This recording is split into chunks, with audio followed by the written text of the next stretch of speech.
misterios sin resolver. Misterios de la materia del universo. Hoy voy a hablar sobre aquellos fenómenos del universo que el hombre ha conseguido explicar, pero que no por eso dejan de ser sorprendentes. Algunos de ellos son incluso espeluznantes. Voy a empezar con los componentes básicos de la materia. En 1900, la mera existencia del átomo era solo una hipótesis. La palabra átomo significa indivisible en griego. En 1897, el físico británico J.J. Thomson descubrió el electrón, la primera partícula atómica. Era la única partícula que conocía, así que en los brindis que hacía durante la cena, solía decir, por el electrón, aunque no le encontraran ninguna utilidad. Pero, ¿qué es el electrón? Podemos medir su carga, podemos medir su masa, tiene algo que llamamos spin, y podemos medir el efecto que provoca en otras partículas. Todo esto se puede medir. Pero, ¿sabéis qué? Jamás hemos podido ver un electrón en sí mismo. Nunca. De hecho, un electrón es más pequeño que cualquier cosa jamás descubierta y medida por el hombre. Sabemos que es pequeño, pero aún nos queda saber cuán pequeño.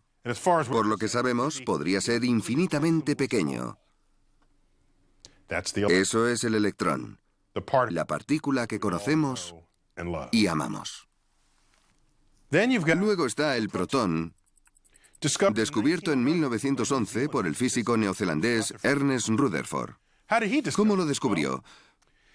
Pues iluminando el núcleo del helio. ¿Y qué hay en el núcleo del helio? 2 protones y 2 neutrones. El neutrón aún no se había descubierto, pero él sabía que eso era el núcleo del helio, a veces llamadas también partículas alfa. Lo que hizo fue crear una lámina de oro extremadamente fina y envió las partículas alfa, el núcleo del helio, contra esa lámina de oro. Quería comprobar cuántas de esas partículas se desviaban al chocar contra la lámina y cuántas la atravesaban, que descubrió así que casi cada núcleo del helio que mandaba contra la lámina la atravesaba sin ningún problema. Era una lámina de oro sólido de verdad. Así llegó a la conclusión de que los átomos están formados principalmente de espacio vacío, una asombrosa cantidad de espacio vacío. De hecho, el volumen del átomo es un cuatrillón de veces más grande que el volumen del propio núcleo. Para poner un ejemplo a escala, imagínate una pelota de béisbol sobre el montículo del lanzador en un estadio. La pelota sería el núcleo y el estadio sería el átomo. Se rumorea que Rutherford, que es quien descubrió esto, cuando se despertó a la mañana siguiente, tenía miedo de bajar de la cama y poner los pies en el suelo por si acaso atravesaba el suelo y aparecía en la planta de abajo de su casa. Esa es la consecuencia de ser la primera persona del mundo en desentrañar los misterios de la materia.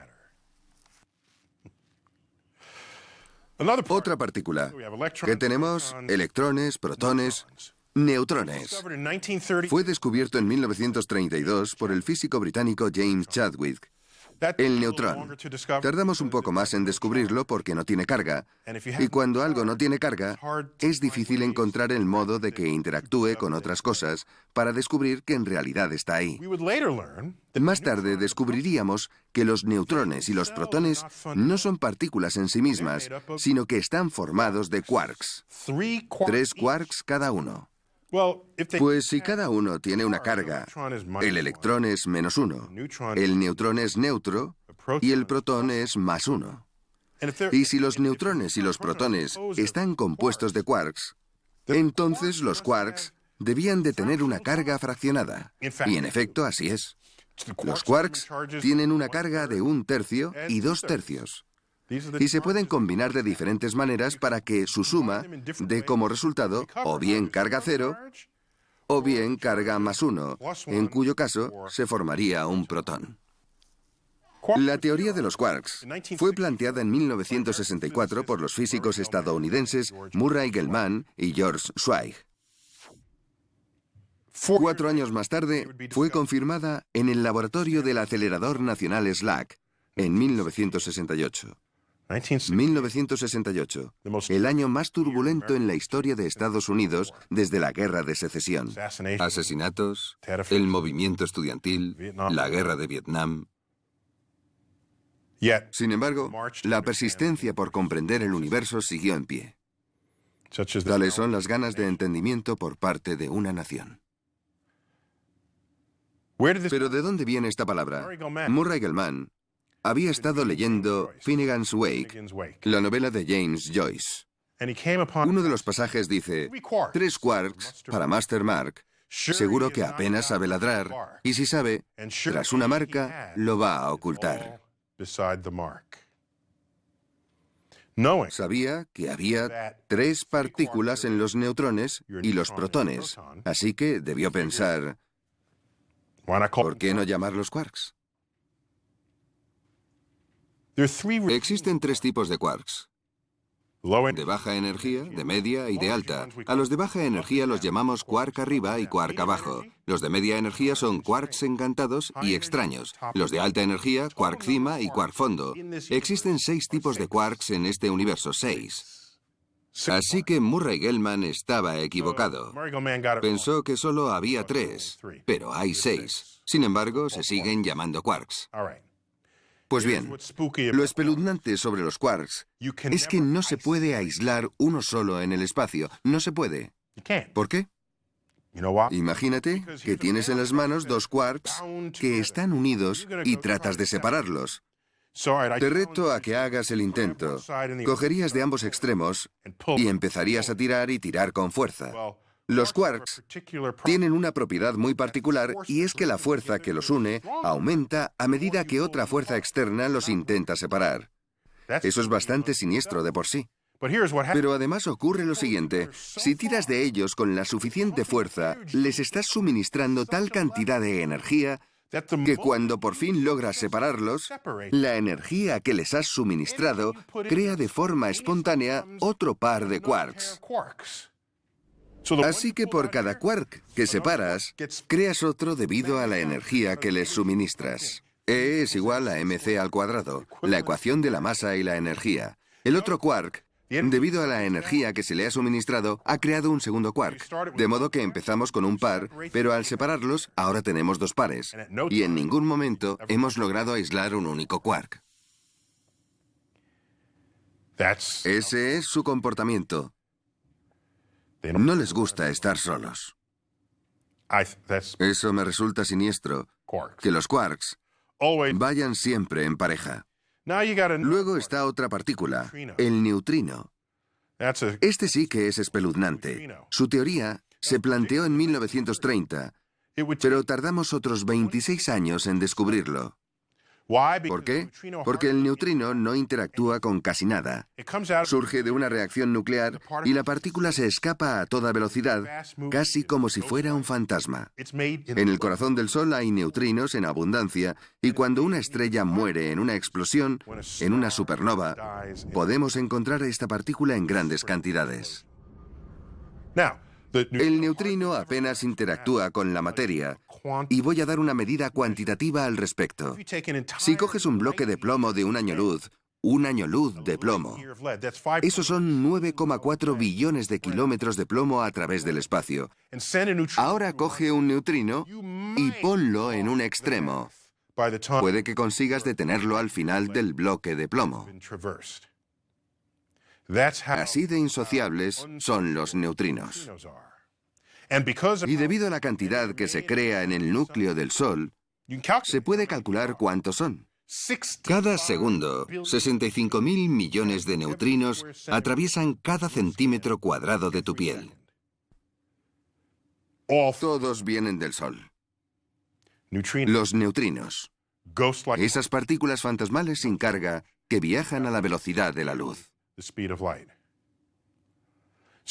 Estas partículas no las sentimos en nuestro día a día. Solo las podemos advertir en aceleradores de partículas. Puedes pensar, pero eso no tiene ningún sentido. Imposible. ¿Cómo puede ser que no tenga tamaño? Efectivamente, nada de eso tiene sentido. Pero no hace falta que tenga sentido porque han sido descubiertas debido a las herramientas de la ciencia que a su vez van más allá de nuestros sentidos. Y algunos de los hechos más siniestros de la física moderna se nos aparecen cuando investigamos la materia en sus niveles más profundos. La relatividad de Einstein.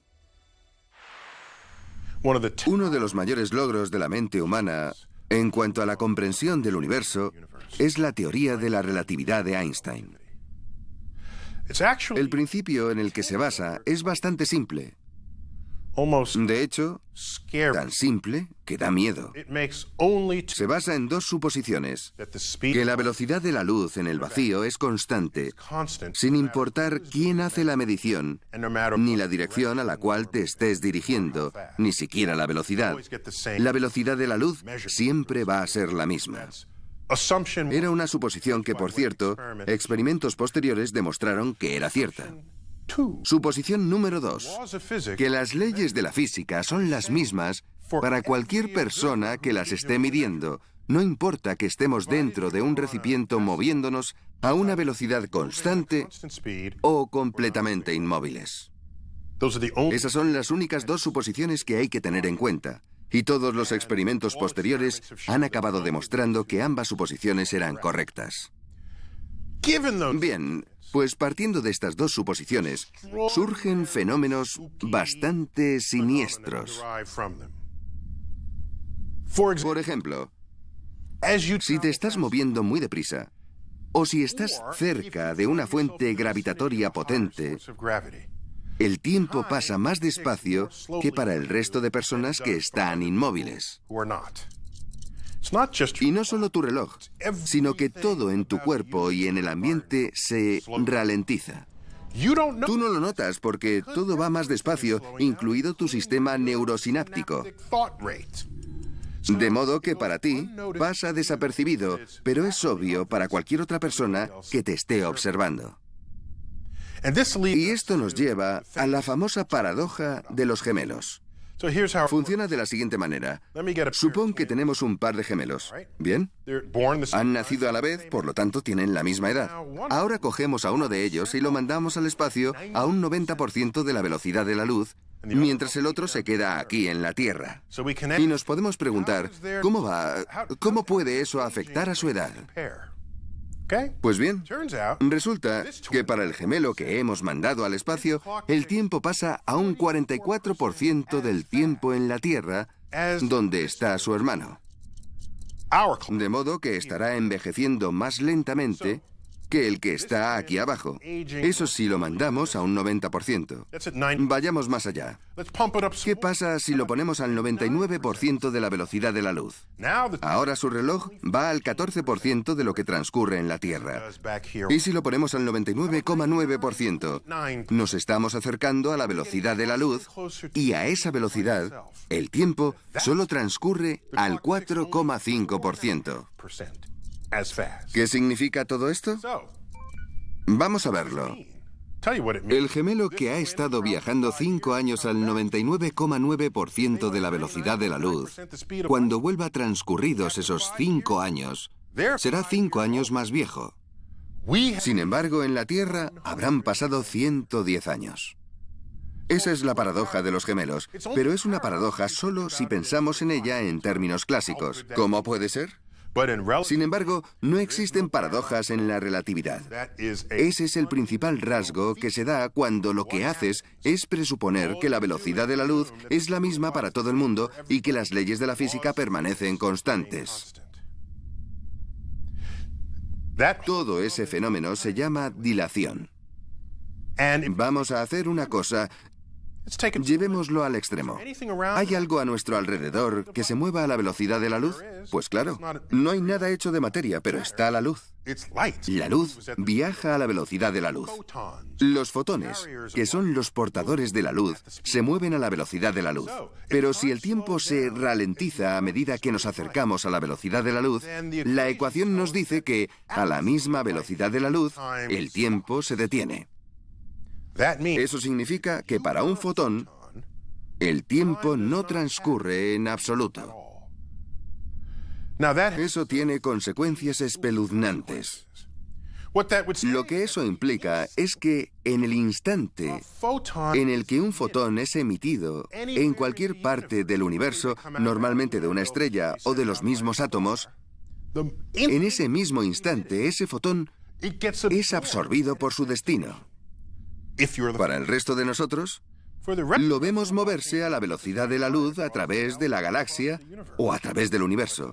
Pero para el fotón, el tiempo no pasa.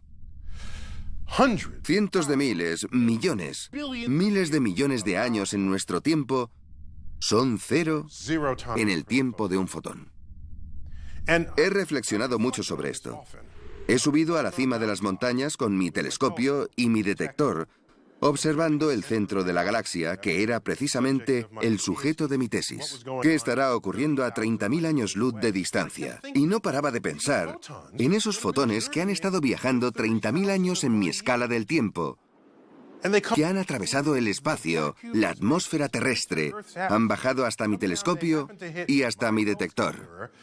Ahí están, y estoy usando su existencia para que me ayuden a descifrar la naturaleza de la galaxia.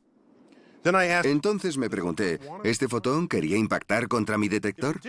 Y si no hubiera sido así, ¿dónde habrá impactado? Hay gente tomando el sol en la playa y algunos de estos fotones están aterrizando justo en sus traseros. Imaginaos que sois emitidos a años luz y lo primero contra lo que impactáis es el trasero de alguien que está tomando el sol en la playa.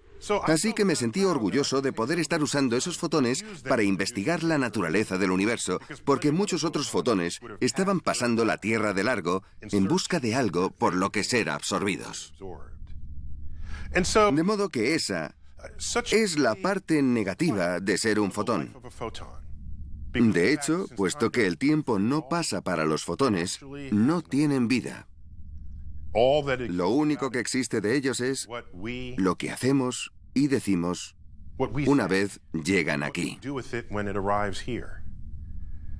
Es una dualidad curiosa en la existencia de esta partícula. Desde su propio punto de vista, el universo transcurre en un instante. En cambio, nosotros estamos aquí, esperando a que el fotón nos alcance. Física cuántica. ¿Qué más hay en el universo que sea espeluznante pero cierto? La física cuántica, que se lleva la palma en las cosas más extrañas que se hayan descubierto nunca en la naturaleza. Esta es una teoría del universo que surgió en la década de 1920.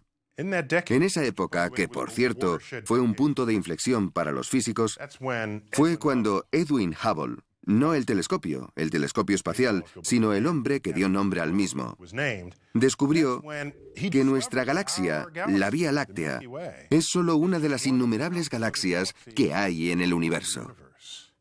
Y en esa misma década descubrió que esas galaxias se alejan cada vez más unas de otras, lo que nos revela que todo el universo se está expandiendo. Si se hubieran otorgado premios Nobel a los astrónomos en aquella época, se habría llevado al menos 2. Edwin Hubble empezó a ejercer como abogado y luego se hizo astrónomo, un personaje interesante en la historia de mi campo. En cualquier caso, aquella década nos proporcionó la física cuántica, que resultó ser la teoría del universo de mayor éxito de las que se hayan presentado nunca. No se conocen límites a su aplicación ante cualquier problema con el que nos hayamos encontrado. Siempre ha sido efectiva. Sus predicciones han resultado ser ciertas cada vez que se han planteado.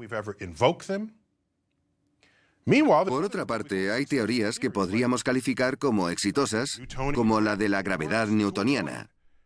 Funciona hasta cierto punto, pero luego necesitará la gravedad de Einstein para llevarla hasta ciertos regímenes que Newton nunca experimentó. La cuántica es efectiva en todas las situaciones, todas. Y hay más cosas extrañas. Las partículas también existen como ondas. Pueden dejar de existir y aparecer en cualquier otro lugar. No existen de un modo tangible. Existen estadísticamente. Ocurren cosas muy extrañas en la mecánica cuántica, cosas que se escapan a nuestro sentido común. De modo que no se puede aplicar la lógica para deducir si lo que acabas de aprender debería ser cierto o no. Tomemos como ejemplo una esfera con la que atravieso una hoja de papel. Es un experimento interesante. Supongamos que toda mi vida es solo esa hoja de papel. ¿Qué me parecería si paso esa esfera a través de ella? Primero veo un punto. Es el punto de contacto de la esfera con la hoja. Yo no sé que hay una esfera. Yo solo veo la página y un punto. Ese punto se convierte a continuación en un círculo pequeño y luego en otro mayor y otro mayor. El círculo llega al diámetro de la esfera. Después de eso se vuelve más y más pequeño para, al final, terminar convirtiéndose en un punto y desaparecer. Eso es muy raro.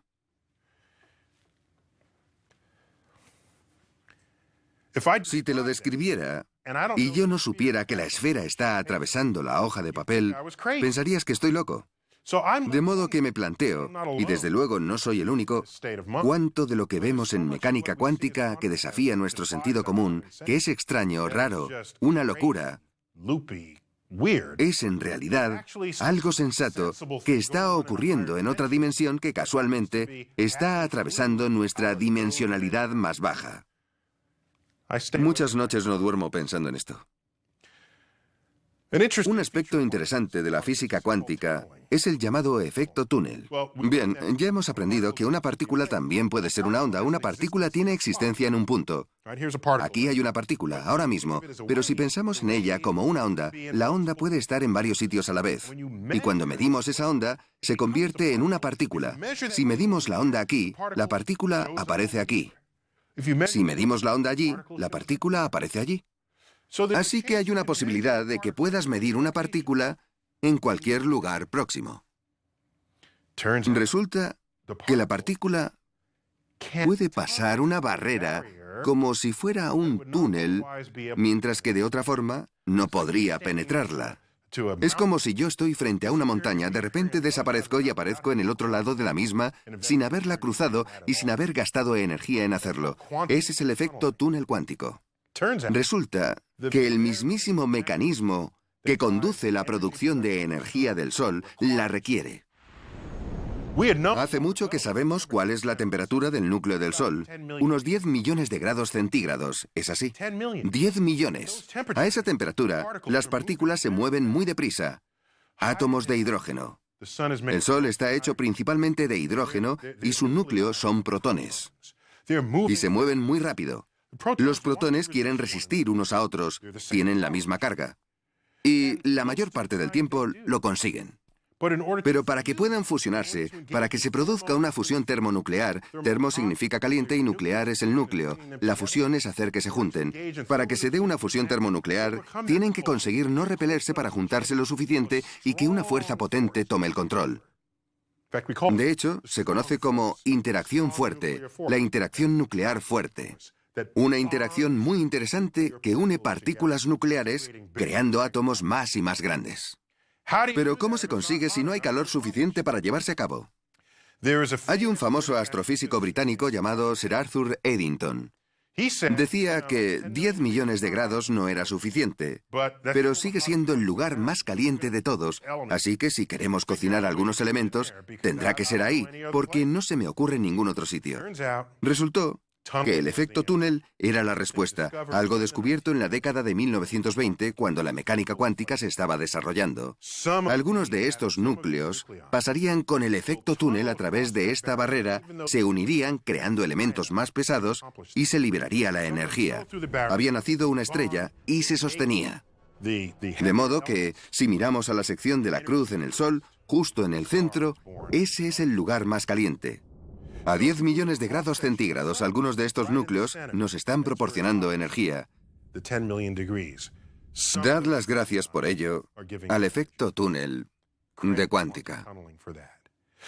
Y las estrellas de gran masa hacen esto capa a capa a capa. El hidrógeno va al helio, el helio va al carbono, el carbono va al nitrógeno, oxígeno, silicio. El neón va directo a la parte de abajo de la tabla periódica de los elementos hasta el hierro, y es como si hubiera una estructura de piel de cebolla con todos estos elementos. Lo que ocurre es que esas estrellas son inestables en esa etapa y explotan, esparciendo sus ingredientes enriquecidos a través de la galaxia. Esos son los ingredientes de los planetas, esos son los ingredientes de la vida, esos son los ingredientes de nosotros mismos. Todo por el efecto túnel de la mecánica cuántica, apareciendo al otro lado de una barrera en la que no había nada que hacer. Cuando pensamos en la luz, sabemos que tiene una velocidad en el vacío. Es una constante. Ya lo decía Einstein y todas las mediciones lo demuestran. No obstante, ¿sabías que cuando se pone la luz en un medio transparente, la velocidad de la luz se ralentiza? Se ralentiza. Pero no solo eso, sino que se dobla. Y la flexión de la luz, es decir, la refracción, puede enviar los colores de la luz en diferentes ángulos porque esos mismos colores viajan a diferentes velocidades. Así es como se hace un prisma. Eso es lo que sucede en una gota de lluvia cuando la luz del sol atraviesa la gota de lluvia formando un arco iris. Isaac Newton demostró que la luz blanca se compone de 7 colores, todos los conocemos. Estos son rojo, naranja, amarillo, verde, azul, añil y violeta. En realidad yo solo veo 6 colores, pero tenía una fascinación mística con el número 7, por lo que incluyó un séptimo color solo para redondear, el añil, por supuesto. Pero en realidad es de color rojo, naranja, amarillo, verde, azul y violeta, ¿cierto? Así que esos son los colores. La luz blanca se compone de esos colores. Cogemos esa luz blanca que pasa a través de esos medios. El rojo se desplaza a una velocidad diferente que el naranja, el amarillo o el verde, y entonces se extienden y sale un hermoso arco iris. Más allá de la luz y los colores que produce, hay algo que me sorprende aún más. Y conocemos esta información desde 1905, así que esto no es nuevo. Pero todos los días pienso en ello y abro la boca perplejo. Y es la equivalencia entre masa y energía. Una ecuación que escribió por primera vez Albert Einstein en 1905. La aprendiste en la escuela primaria. E es igual a mc al cuadrado, donde c es la velocidad de la luz al cuadrado. Es una constante, pero eso da igual ahora. Lo que realmente importa en esta ecuación es que la energía se encuentra en un lado y la masa en el otro, y esto se tuvo en cuenta en la política de la Guerra Fría, ya que todo el arsenal nuclear depende de esa fórmula, la creación de energía de la materia en una bomba. Bien, pues el Sol lo hace cada segundo de su vida. Lo mismo ocurre con todas las estrellas que ves en el cielo por las noches. No usamos la fórmula E es igual a mc al cuadrado en nuestra vida cotidiana, y es normal. Pero si tuviéramos aparatos de medición muy sensibles, lo haríamos. Por ejemplo, si cojo un muelle y lo estiro, realmente estoy llenando de energía el muelle para mantenerlo en esa posición estirada. Si comprobaras cuánto pesaba el muelle antes y después de estirarlo, hallarías que el muelle estirado pesa más que el muelle sin estirar. Porque le he transmitido energía y la energía tiene masa. La energía tiene masa y va a aparecer en el muelle, o también en una goma elástica. Cuando estiramos la goma, le transmitimos energía. Hay energía en polvos químicos, como la pólvora. Se almacena energía en las moléculas de la pólvora. La pólvora pesa más debido a la energía almacenada de lo que pesaría si separáramos esas moléculas.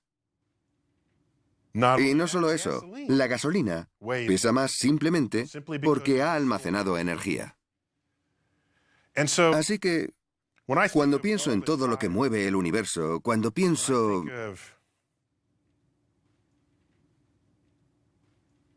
En lo que hace que el universo gire,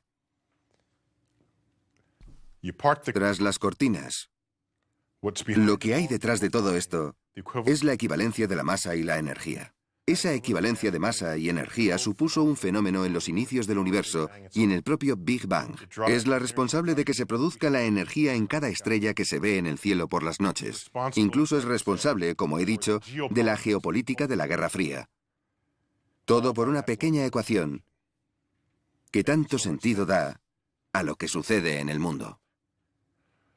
Y entre todas las cosas que me impiden dormir bien por las noches, una de ellas es, ¿habrá otra ecuación igual que E es igual a mc al cuadrado más allá de nuestro alcance? Porque seguimos inmersos en una profunda ignorancia de lo que ocurre en el universo. Hay mucho que sabemos, y estoy orgulloso de ello, pero hay aún más que no sabemos. ¿Hay alguna ecuación similar a E igual a mc al cuadrado que no conocemos todavía? De ser así, ¿está fuera de nuestro alcance? ¿O no? Está fuera de nuestro alcance. Tendremos que escalar varias montañas antes de llegar al punto en el que veamos la siguiente ecuación que puede transformar la comprensión de la próxima generación de cómo funciona el universo. No lo sé. Pero lo que sí sé es que E es igual a mc al cuadrado explica tanto de lo que está pasando en este universo que realmente nos hace sentir un poco arrogantes al respecto. En plan, sí, lo entendemos, lo hemos pillado. Pero el rumbo de la ciencia nos demuestra que justo cuando pensamos que habíamos entendido algo, el universo nos lo vuelve a poner complicado.